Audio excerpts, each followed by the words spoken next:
अस्सलाम वालेकुम 10th class dear students. आज जो हमारा टॉपिक है वो है electric power and kilowatt hour. आज हम डिस्कस करेंगे बेटा इलेक्ट्रिक पावर के रिलेटेड कि इलेक्ट्रिक पावर क्या होती है। अगर बुक से आपने इसको देखना हो कि ये किस पेज पे, जो पेज नंबर 106 एंड 107, आप इसको आसानी के साथ वहाँ पे पढ़ भी सकते हैं, अंडरस्टैंड भी कर सकते हैं। और हम भी आज देखेंगे इलेक्ट्रिक पावर क्या होता है।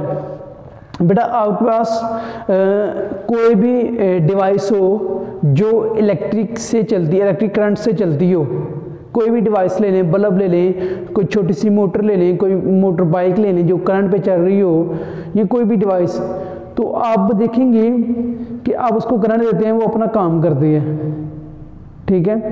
उसके पास पावर होती है, उसके पास इलेक्ट्रिक पावर होती है, तो वो अपना काम कर देती है। इसी तरह आपके पास दो चीज़ें आ जाएं, फॉर एग्जाम्पल आपके पास एक मोटर ही आ जाती है, पंप, ठीक है, और ये आपने मोटर लगाई हुई है कोई भी, और ये आपने दूसरी मोटर लगाई हुई है यहाँ पे, और यहाँ से आप क्या कर रहे हो, ये आपने बीकर रखा हुआ है, यहाँ पे आपने कोई बीकर रखा हुआ है। ये पानी क्या करना है, इसने पाइप के थ्रू ऊपर लेके जाना है, और पीछे आपको सप्लाई लगी हुई है करंट की, जो भी आपका सर्किट आ रहा है, ठीक है, और यहाँ से इसने पानी को बाहर फेंकना है। इसी तरह यहाँ भी ऐसी है, आपके पास कोई भी बीकर आपने रखा हो, यहाँ से पानी क्या करेगा, यहाँ से जब बाहर फेंको, ये सर्किट के साथ लगा हुआ है, करंट के साथ लगा हुआ है, ये सप्लाई पीछे से कोई आ रही है, बैटरी टाइप जिसे आप कह लें, इसके साथ कनेक्ट है ये भी। अब बेटा फॉर एग्जाम्पल मैं इसे ऑन करता हूँ, इसका स्विच ऑन करता हूँ, ये 5 सेकंड के अंदर क्या करता है, इस सारे बीकर को खाली कर देता है, इस सारे बीकर को क्या करता है, खाली कर देता है, पानी यहाँ से सारा बाहर फेंक देता है। अब क्या करते हैं, ये वाला मेरे पास ये ही मोटर सेम है, क्या करता है, ये 10 सेकंड लेती है या 7 सेकंड लेती है, इतना डिफरेंस। अब क्या, इसने काम जल्दी कर दिया, इसने काम क्या कर दिया, लेट कर दिया। डिफरेंस कहाँ पे आ रहा है, इसने 5 सेकंड लिए, इसने 7 या 10 सेकंड लिए हैं, करंट दोनों को सेम मिल रहा है। मीन्स यहाँ पे पावर की बात आ जाती है बेटा कि इस जो बॉडी है इसकी पावर ज़्यादा है, इसने जल्दी काम कर लिया, इसने लेट काम किया। पावर जो होती है वो आपको यूटिलाइज करती है कि आपको जो काम करने के शर है, जो आप काम कर रहे हैं, वर्क कर रहे हैं किसी भी बॉडी के ऊपर, वो कितनी जल्दी करते हैं, कितनी पावर आपके पास, कितनी टाइम को यूटिलाइज करके आप उस पावर को इस्तेमाल करते हैं। अगर बेटा आपने इसकी डेफिनेशन करनी हो तो डेफिनेशन बुक पे ही मेंशन है, कहते हैं the amount of energy supply by current in a unit time. Current की वो मिकदार, मसलन आपके पास कोई भी एक सर्किट हो, ये पॉजिटिव, ये नेगेटिव, ये कोई मैंने यहाँ पे अप्लायंसेस लगा दी,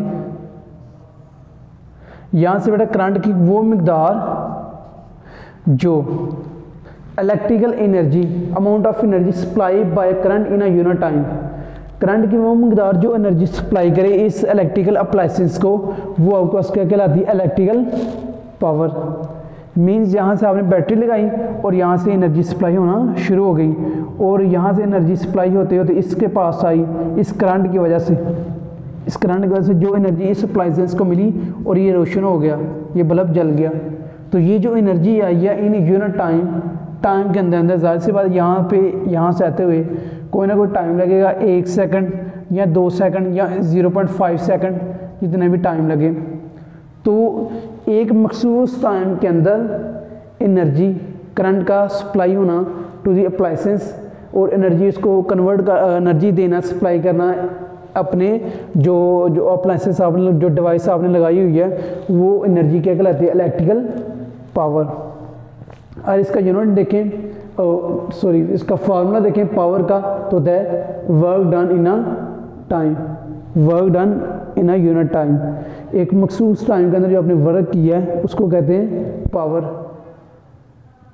अब इसका मैं और फार्मूला भी ड्राइव करना चाहूँगा, तो W/T ये सेम आ गया। मैं अगर कहूँ कि जो वर्क डन होता है किसी भी सर्किट के अंदर बेटा, वो होता है आपके पास चार्जेस एंड पोटेंशियल डिफरेंस। ये आपने पोटेंशियल डिफरेंस में फार्मूला पढ़ा था कि जब वर्क डन फाइंड करना हो, चार्जेस मल्टीप्लाई पोटेंशियल डिफरेंस। ये जो वैल्यू मैंने फाइंड की है मैं यहाँ W की जगह पुट कर देता हूँ, तो मेरे पास आ जाएगा P is equal to Q V over T, ये मेरे पास आ गई। अब मैं क्या करता हूँ, Q और T को ये मैं करंट फॉर्म बना लेता हूँ, क्योंकि जो करंट होता है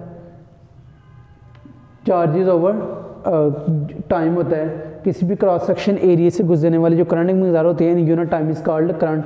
तो ये इसकी जगह आ जाएगा I और इसकी जगह आ जाएगा V। अब यहाँ से आप इसको मज़ीद बेटा वो कर सकते हैं सिंप्लीफाई।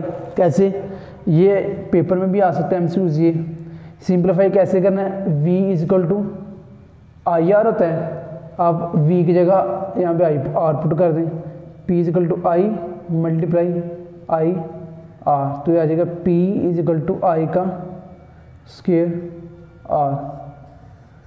तो ये बेटा आ गया, ये पावर का फार्मूला है।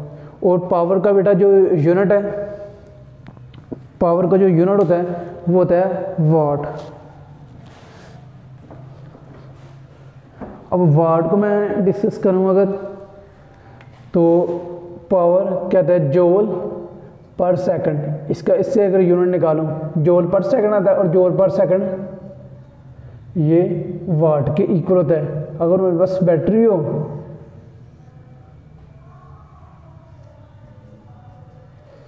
ये पॉजिटिव नेगेटिव, जो वाट है वो डिस्क्राइब करता है एक सेकंड के अंदर जितना ये वर्क करे। एक सेकंड के अंदर ये बैटरी एक सेकंड के अंदर अगर 1 जूल वर्क करे तो उसकी जो पावर होगी वो 1 वाट होगी। अगर 2 सेकंड करेंगे 2 वाट होगी। तो वाट को डिफाइन बेटा आपने ऐसे करना है, if the battery work done is 1 joule in 1 second then there is a power is 1 watt. तो ये इसकी पावर क्या होगी, 1 वाट। तो ये था बेटा वाट। आगे हम बात करते हैं किलोवाट आवर्स की। किलोवाट आवर्स ये भी बिल्कुल आसान सा टॉपिक है, और ये दोनों बेटा शॉर्ट क्वेश्चन है, कोई लॉन्ग क्वेश्चन इनमें नहीं है। ये दोनों शॉर्ट क्वेश्चन है और इम्पोर्टेंट है पेपर के पॉइंट ऑफ व्यू से भी, टेस्ट के, क्यूज के। किलोवाट आवर, किलोवाट आवर बेटा, किलो से मुराद वही प्रीफिक्सेस इस्तेमाल होता है, किलो 10 की पावर 3, ठीक है। और वाट ये आपके पास है इलेक्ट्रिकल पावर का यूनिट है, और आवर से मुराद 60 मिनट या 1 घंटा आप। अब जो वाट होता है ना बेटा, ये इलेक्ट्रिकल पावर का बहुत छोटा यूनिट है, बहुत छोटा। इस वजह से हम किलोवाट मेगावाट इस्तेमाल करते हैं। तो किलोवाट अगर आपने डेफिनेशन देखनी हो, इसके जो वर्डिंग है इससे हम डेफिनेशन बनाएंगे। क्या कहते हैं कि 1 घंटे के अंदर 1 आवर में 1 किलोवाट एनर्जी का सप्लाई हो जाना, वो आपका किलोवाट आवर कहलाता है। अगर मैं बुक से बेटा रीड करूँ, बुक पे लिखा हुआ है द अमाउंट ऑफ एनर्जी की वो मिकदार deliver by power of 1 kilowatt, energy की वो मिकदार जो 1 किलोवाट आवर पावर की हो और 1 घंटे में डिलीवर हो जाए। मसलन यहाँ पे मैंने कोई सर्किट बनाया हुआ है बेटा, पॉजिटिव नेगेटिव, और आगे मेरे पास बहुत से अप्लायंसेस है, ये लगा हुआ है, बल्ब लगा हुआ है, कंडक्टर लगा हुआ है, ये सारी। तो कहता है कि 1 घंटे के अंदर इनमें से एनर्जी कितनी पास करे, 1 किलोवाट एनर्जी पास करे इसके अंदर, इस पूरे सर्किट के अंदर।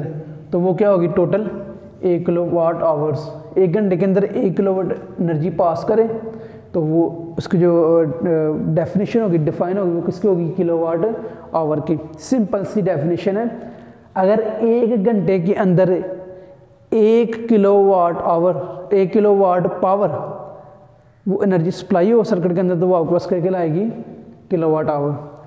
तो इसकी ये एनर्जी का भरा यूनिट है। तो इसमें वो है शॉर्ट क्वेश्चन, बड़ा इंपॉर्टेंट है, वो आपको करवाते हैं।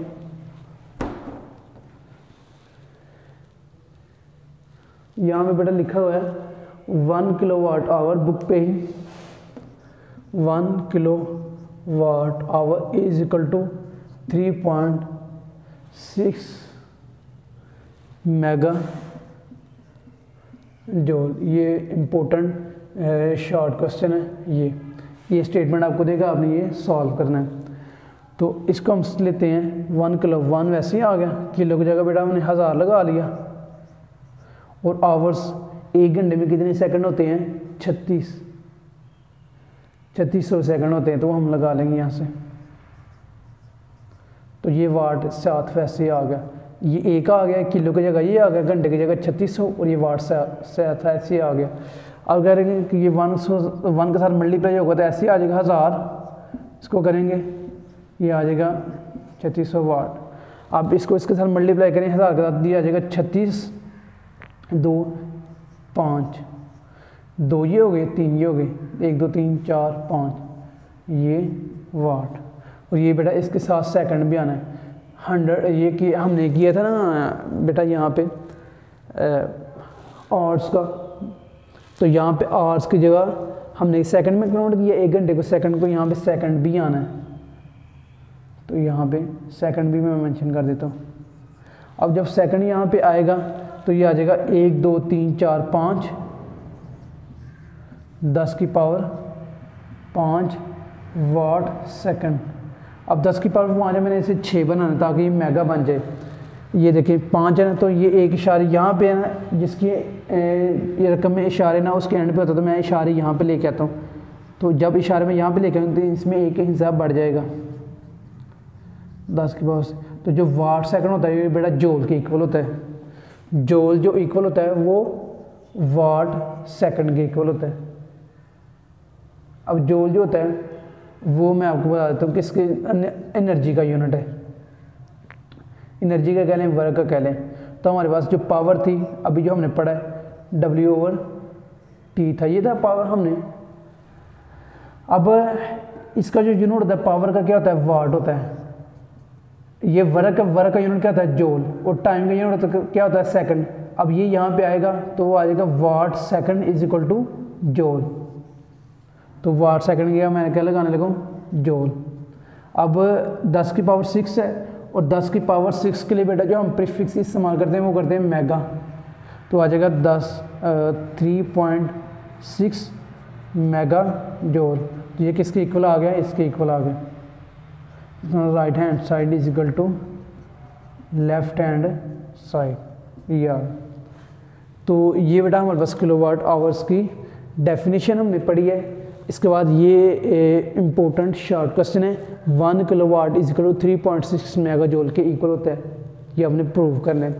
नेक्स्ट बेटा हमारे पास है वो amount of energy in kilowatt निकालने का फार्मूला देता है कि आपने जो अमाउंट ऑफ एनर्जी होती है वो किलोवाट आवर में कैसे निकालनी है।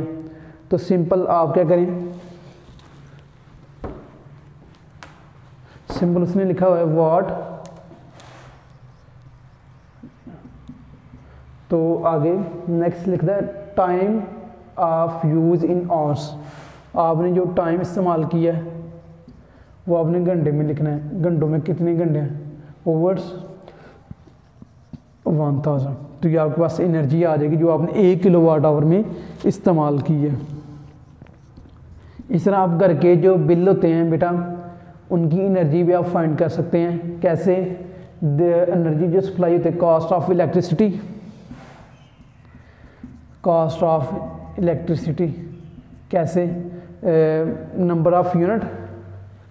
ये जो है किलोवाट आवर, ये 1 यूनिट को रिप्रेजेंट करता है, 1 यूनिट को, यहाँ पे 1 लिखा है, 1 यूनिट को बेशक ये लिख लें, 1 किलोवाट आवर लिख लें, यहाँ पे यूनिट लिख लें, इसको मल्टीप्लाई कर दें कॉस्ट ऑफ पर यूनिट के साथ। यानी कि आपके जितने आपने यूनिट इस्तेमाल किए हैं वो लिखें और 1 यूनिट की कितनी वैल्यू है उसकी लिखें। मसलन मैंने इस्तेमाल किए हैं जी 10 यूनिट इस्तेमाल किए हैं, 10 यूनिट मैंने इस्तेमाल किए हैं और 1 यूनिट की कितनी वैल्यू है जी? 5 है। तो आ जाएगा जी टोटल मेरे पास मेरे जो इनकम पैसे बन जाएंगे बिजली के वो 50 रुपये बन जाएंगे। तो इस तरह बेटा आपने electrical power and kilowatt hour आपने देखना ध्यान से। Thank you so much.